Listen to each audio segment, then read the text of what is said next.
welcome back to the Inspiration Station and your Everyday Edge podcast. I'm your host, Mr. U. If you're watching us for the very first time, thanks for making us part of your week. We are live on LinkedIn, Facebook, and YouTube. And of course, if you have a question for myself or our guests, drop it in the comments section or the chat where you're watching this show. We'll do our best to answer it live. Just make sure it's relevant to the conversation. I'm going to ignore it. But if it is relevant, we'll answer it live on the air as we can. But thanks again for making us part of your day and your week, and for supporting all four of our shows on the They Call Me Mr. U, brand of shows. Now, our guest coming in today is a life and leadership coach, keynote speaker, Amazon #1 best-selling author, which is so awesome. He's also an 8th degree black belt and one of today's leading voices in breakthrough performance. Chris Natzke is in the house. Chris, how are you, sir? I'm doing great, sir. How are you? Pleasure's all mine. I'm doing great, man. Glad that you're here, man. All right, so we haven't got a chance to get fully acquainted, but we're going to do that here on the show today. So let's go ahead and get into some talk here. So before we get into what you've been doing and your journey, kind of give us a bit of a tidbit where you're from and how you got from where you were to where you are right now. And then we get into more detail. Okay. Excellent. So I grew up in southeastern Wisconsin, a little town called Oconomowoc. It's the only city in the nation with 5 O's in its name, Oconomowoc. We have a little test on that afterwards. And was born and raised there, and then started my martial art training at that time when I was 10 years old. Went on to play college football at Northwestern University. Worked in the corporate world after that for 10 years. And then in 1995, I opened up my own martial arts studio here in the Denver area. And still involved in the martial arts, although I still don't own those schools. And I've been doing life leadership coaching and keynote speaking since 2013. All right. Well, there's a lot to get into, a lot of meat on that bones. We're going to get into it. All right. So one of the things that I get a lot from guests that come on our show is how to shatter limitations. I'm going to challenge you today to do something that is not normally done. For people who are listening right from the outset, how would you engage people to shatter limitations that's outside of the normal we hear all the time? Because a lot of times people give us a bit of a pat answer, or maybe it's more of a blanket, overarching general way to break limitations. But from what you've learned, what you've seen and experienced, and how you coach people, how would you say that the listener can shatter limitations today? Right. Well, the first step in any transformation is awareness. We have to slow down enough to realize that there is a limitation. Many of us get so caught up into our day-to-day activities that things tend to slowly creep into our lives, and they become our new normals. So if you're in a place in your life right now where you're not feeling happy, things are not going the way you want, the first thing I always tell clients is to slow down. Take a look at what's really happening in their lives, and then start to ask themselves some questions about what they can do to overcome that. But many times we're very much a society about doing, which action is important, but you have to slow down and get to the awareness piece first so you can take appropriate inspired action to break through. Love it. I love it. As somebody who considers myself, or maybe a lot more in the past than I am now, but I probably still am considered a high achiever. What's the biggest lie that we've been believing as high achievers? It's actually keeping us from accomplishing perhaps greater works. Yeah. I think that in one way, what I'm going to share with you is both a great impetus for us as high achievers, and also can hold us back, is this inherent feeling that we're not good enough.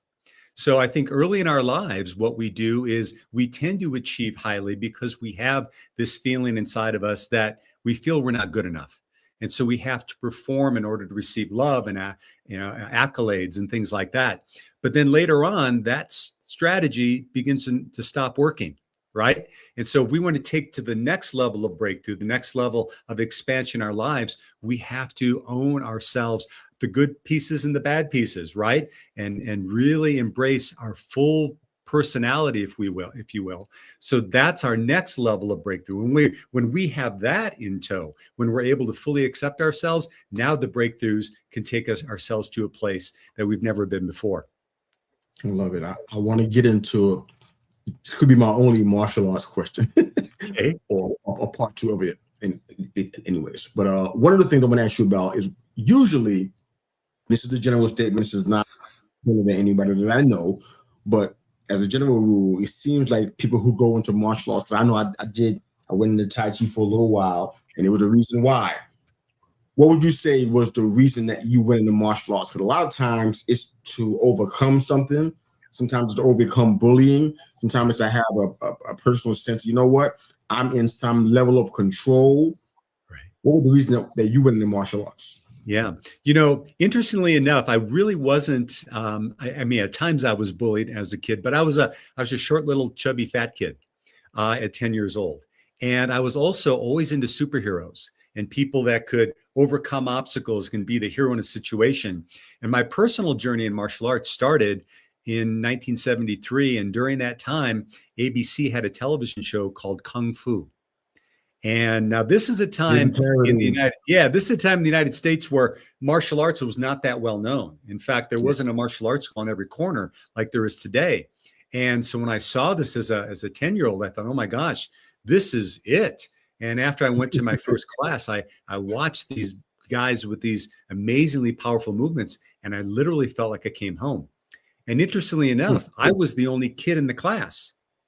So, back in the early 70s, it wasn't like it was in the 80s and 90s and 2000s, where martial arts schools were filled with kids. That was pre-Karate Kid movie days. And so I was hanging out and working out with a bunch of 20-year-olds, but you couldn't have scraped me off that deck. That's where I needed to be. I love it. Anybody who has a question for Chris or myself, drop it in the comment or the chat where you're watching the episode. We're ready to take those questions. So you're ready to send them. So do you learn anything about success from doing martial arts? Anything that was like a mainstay in your personal development as a leader? 100%. In fact, it's probably the basis of my entire structure for success. One of the things that's inherently built within martial arts as you're moving through, say, the belt ranking system, is being able to set small intermediate goals on your way to black belt. And one of the things that I found on that journey, as well as being able to lead over 2,000 students now to black belt themselves, is it never is hardly ever about people who are inherently talented at the beginning that find it to be very easy. It's generally the best black belts are the ones that have to go through an obstacle, that have to go through personal limitations, maybe they're physical, mental, spiritual, whatever. But what happens is when they start getting those small victories, they start building that momentum. And they literally live into a saying that we use in martial arts all the time, is that a black belt is a white belt that never quit. I like that. So talking coach to coach here now. Yeah. When you meet somebody who is facing adversity, there is sometimes with some coaches that a tendency to try to help them fix what's happening. That's right. I personally, my life is a lot older than I look, just for full transparency. The adversity has shaped me. Yeah. It's made me into a better person. And you definitely don't want to take that from somebody as a coach. So what's your approach to that when you know somebody is going through adversity that is probably going to be good for them? Yeah. They're railing against it, kicking and screaming. That's right. But it might be better for them. How do you handle that as a coach, and how you deliver that message? If you deliver it at all. Yeah, first of all, and I think you bring up a great point, because I think that when we're going through obstacles, it's, as you said, many of us, myself included, in the past, are in them kicking and screaming. You want to get over it. But when we look at those, once we get through those times in our lives, I don't know about you, but I think some of the greatest struggles that I had, I look back at with the greatest amount of respect and positive positive feelings about, because they were the things that got me to develop in terms of the person that I was today. And so one of the things that I always will tell people is that when you're in the moment and you're really, really feeling like things are getting out of control, is to breathe and slow down. Many of us, as I noted before, we want to do, but getting into that awareness of what's really happening at that time without our story, right? He said this or this happened and that's why it made me feel bad. But no, what really happened? And then maybe ask yourself, what wants to happen here? Is is, the world of the universe kind of guiding me in a different direction? Because many times our greatest obstacles become our springboards for our greatest advancement. And then what I always encourage my coaching clients to do is then ask yourself 3 questions. What do I need to keep doing? What are the positive habits with the positive mindset, et cetera, that I need to keep engaging in? Then what do I need to stop doing? What are the activities, the belief systems, et cetera, that are not serving me anymore? And then number 3 is, what do I need to start doing? Is there something different? Is there a different way of approaching this challenge? Because when we look at it that way, those difficult times literally become our springboards for success and shaping us into being a new person that we deserve to be. I love it. You talk a lot about thinking like a champion. And those are the kind of things that it feels like in the 90s, they were really, really prevalent, for lack of a better word. Yeah. Now it feels like there is a bit of a decline in the acceptance of those kind of mindsets, because it's been done so many times to the point maybe it's been diluted and watered down now. But I personally, and this is biblically, spiritually, every aspect of my life, I think about the idea of mastery, not mastering people, and not even trying to master my own mind, because I'm not in control of me as much as like you believe. Right. Some things are out of your control. But I think about things as far as the discipline, training your body, training your mind. How do you think? If you think bad thoughts all the time, how do you stop doing that? How do you start, feeling better in your body when you go to sleep, when you wake up in the morning? That is training and discipline for yourself. I believe that you care about the idea of thinking like a champion, talking like a champion. That kind of mindset you teach your people. What are daily habits that can help you create that kind of champion's mindset that you talk about, that people can live out and not just talk about doing? Yeah, well, I think the first thing is this is, I oftentimes will say this to my martial arts students, and particularly within earshot of their parents. Many young children I brought to a martial arts school because their parents want them to develop discipline. And I usually stop people in their tracks when I answer it this way. I say, martial arts is not about discipline. Martial arts is about self-discipline. Okay. What we want to teach our students, what we want to have even as adults is self-discipline, a commitment to ourselves, integrity to ourselves, that the things that are going to serve us, we're committed to doing each and every day. Now, one thing that I always share with my coaching clients is that it's very easy to start off fast, but it's about maintaining of that discipline, right? That's where people get off course. So the first thing is that if you have any big goal or any achievement you want, break it down into small, digestible chunks, right? Because now what you're doing is you're building momentum and you're building new habits.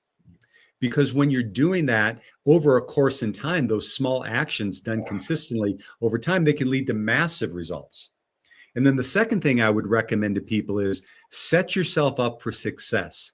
If you're going to do a new habit, do what the author of Atomic Habits, James Clear, talks about. He talks about the idea of stacking habits, right? Yeah. So if you want to incorporate a new habit, do it alongside of something you already do each and every day. If you want to, do positive affirmations, put them on the bathroom mirror, so when you're brushing your teeth, you can be reading them, because you're going to brush your teeth, and they then begin to develop from there. So, and then the final thing is schedule those activities that are most important for you to meet your goals. Literally schedule them in your calendar. Don't do them when you get to them. Do them because you prioritize them, and other things in your life revolve around those. Again, my experience as a martial arts master instructor for decades, it wasn't the people that had the greatest athletic ability that became my best black belts. They're the ones that just kept showing up. And they made it a priority in their lives, whatever that was. In this case, training for their black belt. That's what made them successful. Yeah, it's a great segue into my next question. You coined the phrase, I assume you coined it, conscious persistence. Yes. Yeah. How do you keep going when the results don't quite look like where you want it to be?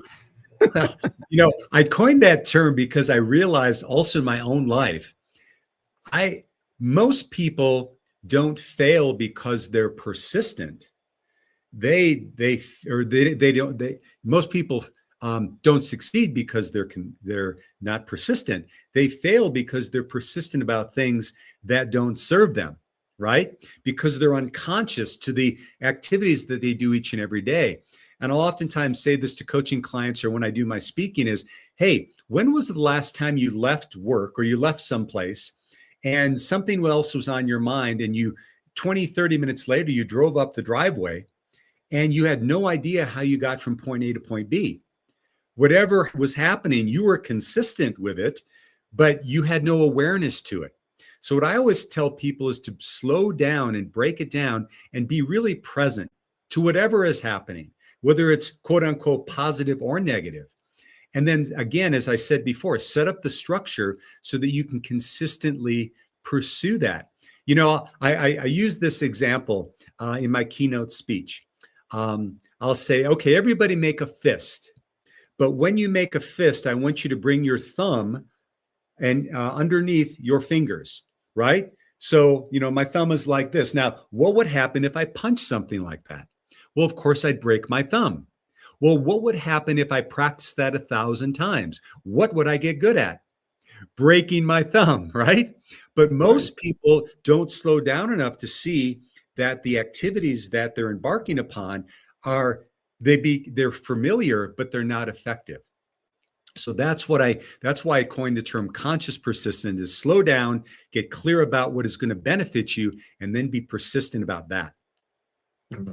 We got time for a few more questions. I'm going to ask you a couple more. I'm going to have you at the end kind of share that story, because this show was about stories that spark action. I want you to share that story of triumph or victory that sparked the action in you. So I'll give you some time to think about what that is.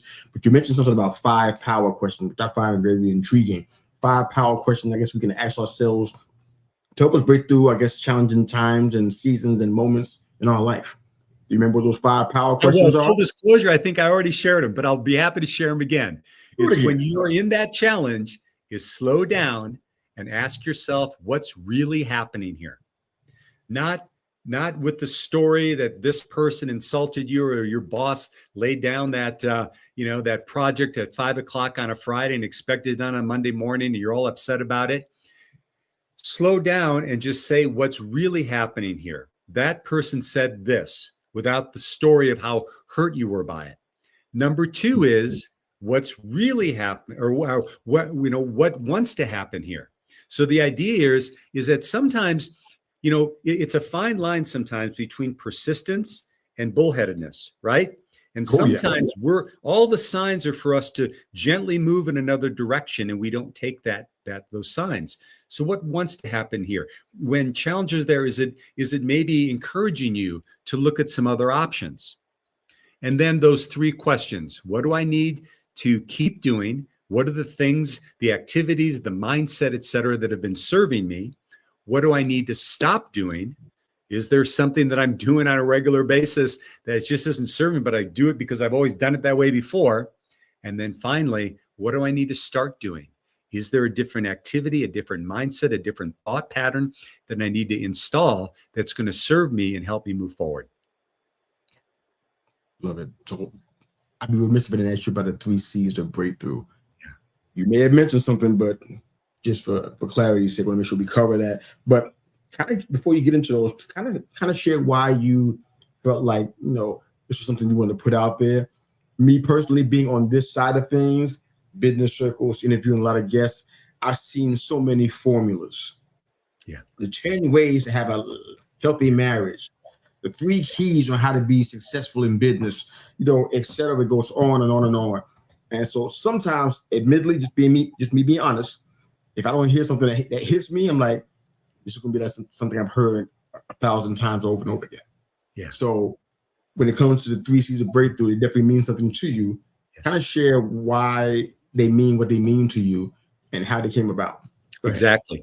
Well, I think it's an interesting story. So one of the things that I do as part of my business, my speaking business, is I have a board breaking experience that I do with corporations. And so what I do is I go into companies, go into organizations, And we use the breaking of a board as a metaphor for them to have a breakthrough in their life. And what we Wow. do is we basically take the board. On one side, they write a breakthrough that they want to achieve. And on the other side, we have them write the limiting belief or beliefs that have been holding them back.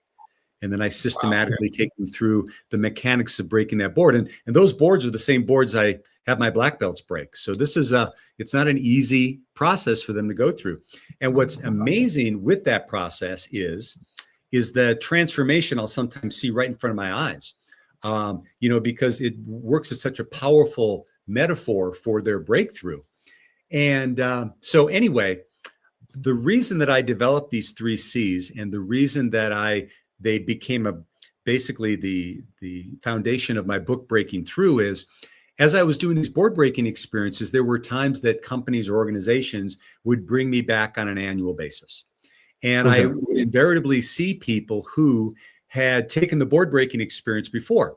And they'd come up and they'd say hi again. And they'd say, oh my gosh, the board breaking experience was so awesome. The board is still in my office. It's right behind me every day. I look at it. And so, of course, I would ask, well, how's your breakthrough? And 50% of the time, half of the time, people would say, oh my gosh, it was the best thing. I hit the breakthrough after my 2nd month, and now I'm on to this, that, and the other. I'm going, great. That's what I wanted. The other half of the time, I'd say, well, how's your breakthrough going? And they'd go, well, I'm still working on it. And that was the discussion. So I said to myself, rather than just having them have the euphoric experience of breaking a board, breaking a piece of wood, I need to give them some guidance as to how you could actually experience that breakthrough. And that's how the 3 C's were born. Oh, that makes sense. Okay, I like it. That, and it has a story attached to it, and that's what we do on this show. The stories they make a difference. Some people gloss over the story because they want to get to the stuff on their business card or the highlights. I'm like, yeah, that's not what we care about. No, these were functional, and they came from my own experience. When I started to think, okay, and I wanted to make it relatively easy, right, for people to just be able to concentrate on those 3 C's. And of course, there's elements within them that I expand upon. But do you want me to share the 3 C's with you right now? Yeah, absolutely. Go for it. Excellent. So again, first one is to clarify your vision. And I know that a lot of people have heard, oh, you have to have a vision. And I think that's super true. But here's what I started to realize as I was coaching people. When I would say, what's your vision for this, your career, your health and wellness, your relationships, most people could never answer directly what their vision was. But what they were really good was telling me what they didn't want. And if you focus constantly on what you don't want, you're going to keep getting what you don't want. So what I helped in my work is help them. Okay, great. Let's talk about what you don't want to have happen. And now let's transform that into what that vision is. So that's the first one, which is to clarify the vision. The second one is to create a plan. And this was basically based off of what I saw thousands of students go through and the martial art journey. You don't show up one day and then you start your martial art training and 2 weeks later you become a black belt. It's a 3 to 4 year process, and you literally have a plan on what you need to work, and you have different goals that are set, so on and so forth. And so it's about basically taking that concept and overlaying it into anything that people want to experience a breakthrough in. And then finally, it's the one that I'm a huge proponent of. It's taking consistent action. That's the 3rd C, consistent action. And again, many of us are really good at being heroes at the beginning. We blast out and we're doing it. And then all of a sudden what happens is we hit what I call the panic zone. It's so uncomfortable to us, we can't maintain it. And we literally will snap back like a rubber band to where we were before. But what I advocate is the stretch zone. And just start off with goals of maybe a 1% increase per day. Now, what's great about that is that if people do that and they sustain a 1% increase each day over the course of a year, at the end of the year, they'll be 37 times better than when they started. But here's where it gets really interesting. If they maintain that for 2 years, They won't be 74 times better. They'll be 1,400 times better, because good habits don't add up, they compound. And so that's the premise of taking consistent action. I love that. For me, I love to hear which one you think is the one that your clients struggle with the most. Because when I hear create a plan, that seems to be the one that people they head you doing. I've seen it in coaching, leadership development. I've seen it in ministry. I've seen it in every area. That's the one. Yeah, that's the one. I mean, that's the one that's that seems to be the challenge. I mean, your first one is clarify the vision. I mean, people struggle with that sometimes too, because they often can't see themselves in the larger picture. Right. So it's like clarifying the vision is scary, because like that's the unknown, and I don't know barely who I am right now, much less who I'm going to be in the future. So that's rough. But the second one seems to be the one that people struggle with the most, having to take stuff out of the conceptual stage. I was just telling somebody this yesterday on the podcast. Yeah, it's real great. It's great in here. The idea sounds fantastic in here. It's everything you want. Idealistically, it's fantastic. Take it out and put it on paper where people can see it. That's right. Attach a time to it, a deadline to it. Share that with people who potentially can help you, and kind of critique and walk through this, and it's a whole different ball game. Are you seeing that same? Oh, I definitely see that. And I think that people are hesitant to that because they're holding themselves. I make a distinction in my work that I don't hold my clients accountable. I hold them capable. And what I mean by that is that accountability, and I think accountability is a great tool, but sometimes it can maybe be a little pejorative. Hey, you didn't do what you said you're going to do. But capable says, I see greatness in you. You're accepting your greatness, and I'm going to hold you to that standard.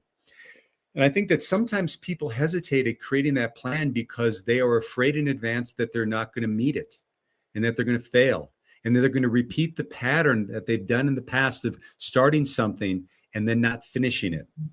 And what happens if life happens to me? Well, here's the thing, is what you do as part of the work I do with clients is we don't just plan for the success, we plan for the obstacle in advance.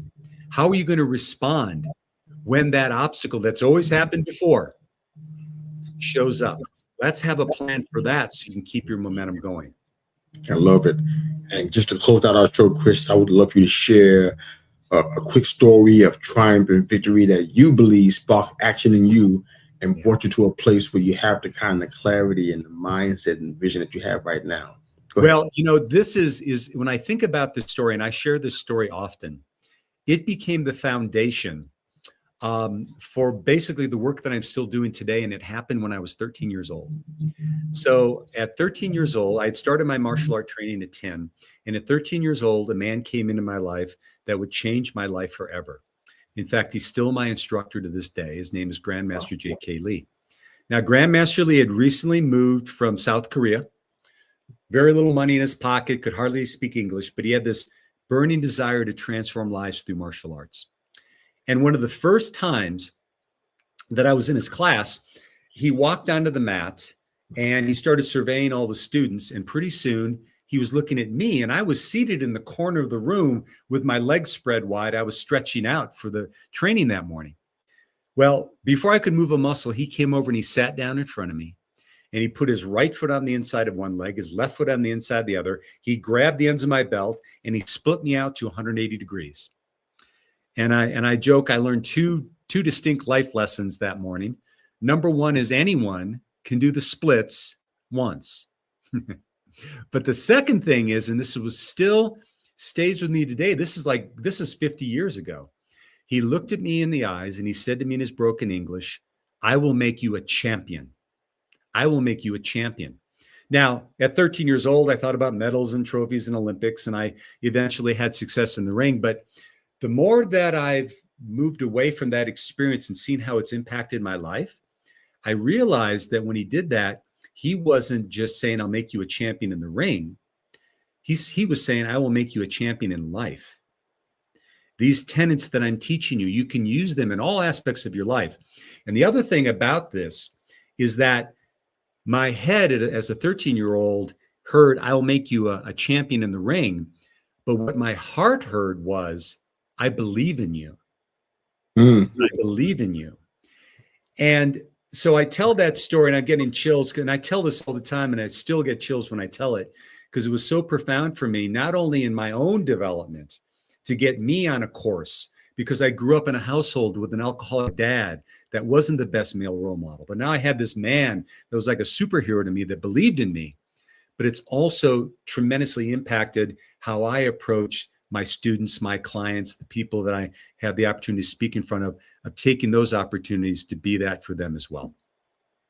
Hey, man, thank you for sharing that story and being so transparent, man. That's a inspirational story right there, man. Thank you. Thanks for being here, brother. All right, buddy. I appreciate it. All right, if you guys are watching and not listening, listen to me anyway. I'm going to shout out Chris's website where you can contact him.